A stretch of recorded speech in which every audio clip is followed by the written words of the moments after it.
ഭഗവതേ വാസുദേവായ. ഓം ശ്രീ ഗുരുഭ്യോ നമഃ. നാരായണീയം 7-ാം ദശകം. ബ്രഹ്മാവിന്റെ തപസ്സും വൈകുണ്ഠ ദർശനവും. 1-ാം ശ്ലോകം.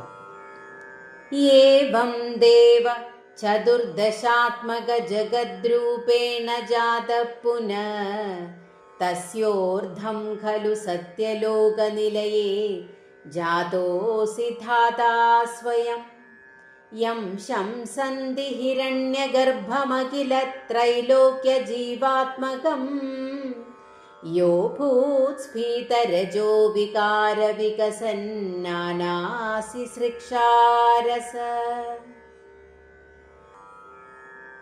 അല്ലയോ ദേവ, ഇപ്രകാരം 14 ലോകങ്ങൾ ഉൾപ്പെടുന്ന വിശ്വാകാരം പൂണ്ട അവിടുന്ന് പിന്നീട് ആ വിരാട് രൂപത്തിനു മുകളിൽ സത്യലോകത്തിൽ സ്വയം ജാതനായി.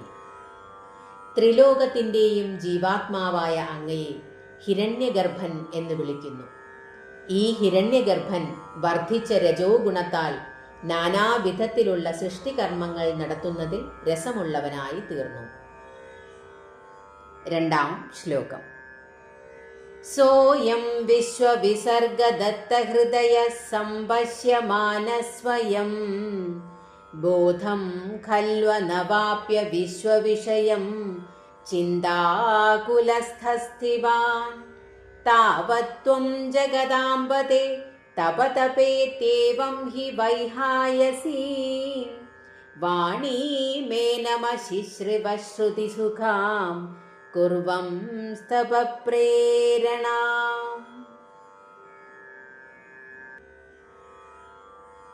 ആ ഹിരണ്യഗർഭൻ പ്രപഞ്ച സൃഷ്ടിയിൽ ദത്തഹൃദയനായെങ്കിലും വിശ്വത്തെക്കുറിച്ചുള്ള ബോധം ലഭിക്കാതെ ചിന്താകുലനായി.